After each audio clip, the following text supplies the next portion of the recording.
Salut, c'est Aziz. Aujourd'hui, je suis très heureux de débuter ces vidéos. Tous les jours, nous allons poster des résumés de l'actualité à partir de 22 heures, heure française. J'espère vraiment que ça vous plaira.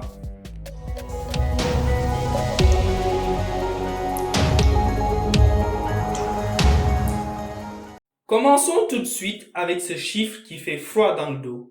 4 milliards de personnes, soit un peu plus de la moitié de la population mondiale, sont actuellement confinées à cause de la pandémie de Covid-19.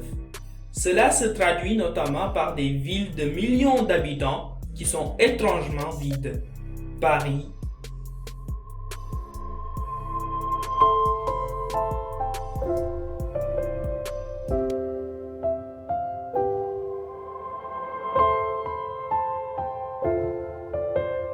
Rome,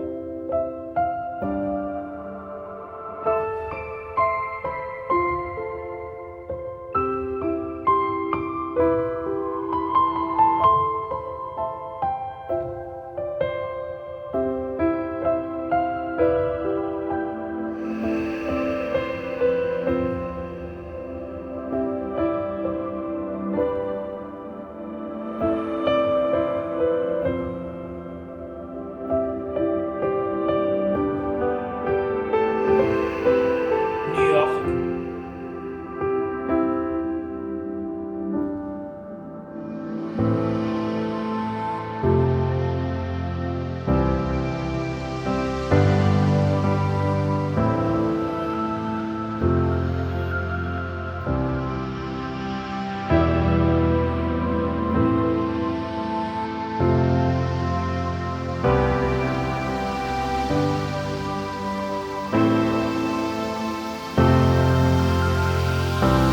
et même dans des pays africains comme le Maroc.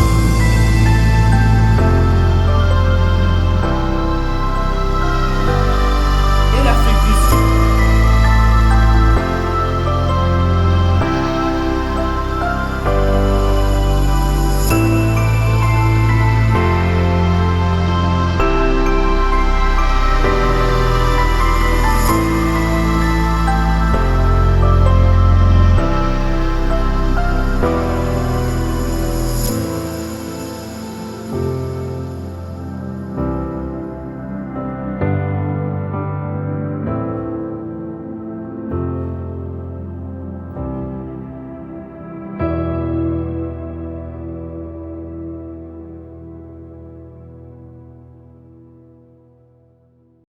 Même si on commence à constater un relâchement des populations, en France par exemple.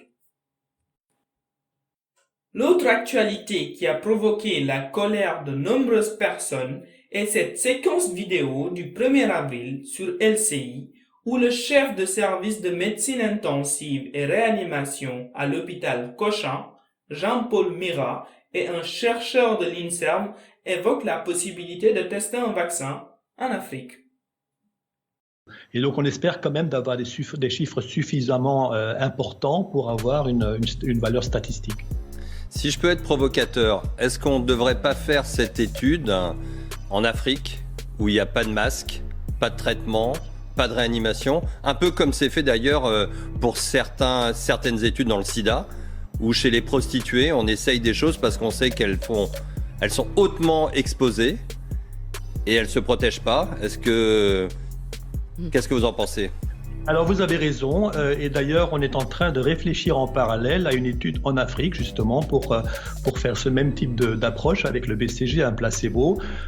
L'association SOS Racisme s'est indignée et a annoncé qu'elle allait saisir le CSA en dénonçant à l'endroit des corps noirs un mépris.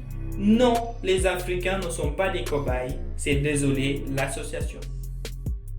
Le patron de l'OMS, Tedros Ghebreyesus, fustige aussi ses paroles lors d'une conférence de presse le 6 avril. On the vaccines issue,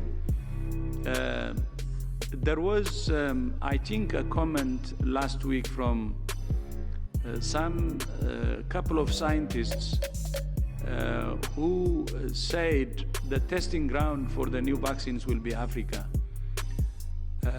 To be honest, I was so appalled, and it was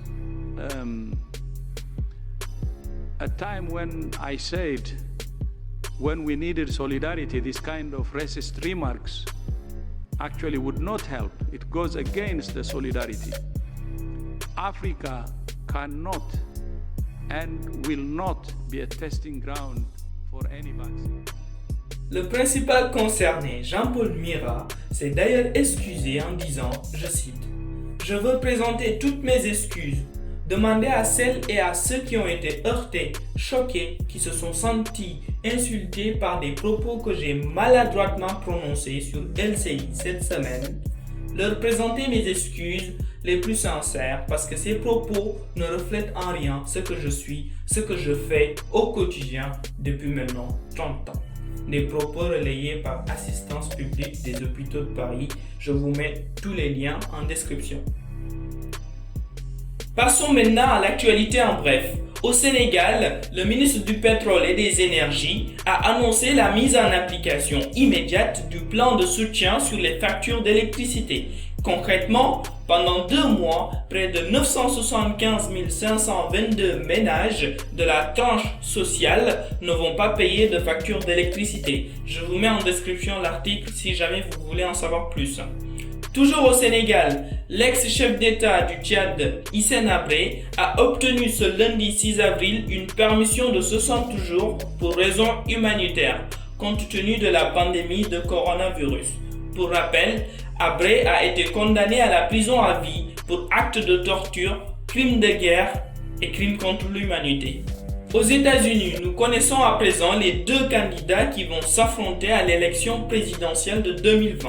Car le candidat à la primaire démocrate Bernie Sanders, qui est largement distancé dans les votes par Joe Biden, vient d'arrêter sa campagne.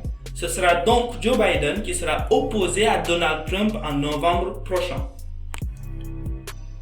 Nous allons finir ce résumé par le bilan quotidien du coronavirus. Au Sénégal, il y a eu 244 cas confirmés, 2 décès et 105 guéris. En France, 109 069 cas confirmés, 10 328 décès, 19 523 guéris.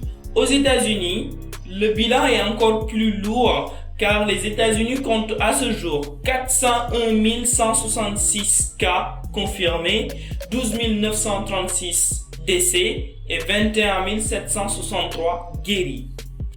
J'aimerais finir par dire que le coronavirus est une réalité et c'est un virus qui peut toucher tout le monde, que tu sois vieux ou jeune, homme ou femme, riche ou pauvre, star ou pas, chacun d'entre nous est concerné.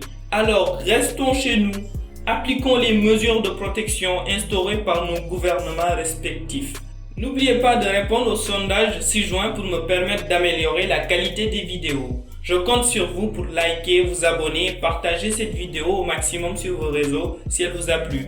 Au moment où j'écris cette vidéo, on est déjà 52 sur la chaîne et ça me fait extrêmement chaud au cœur.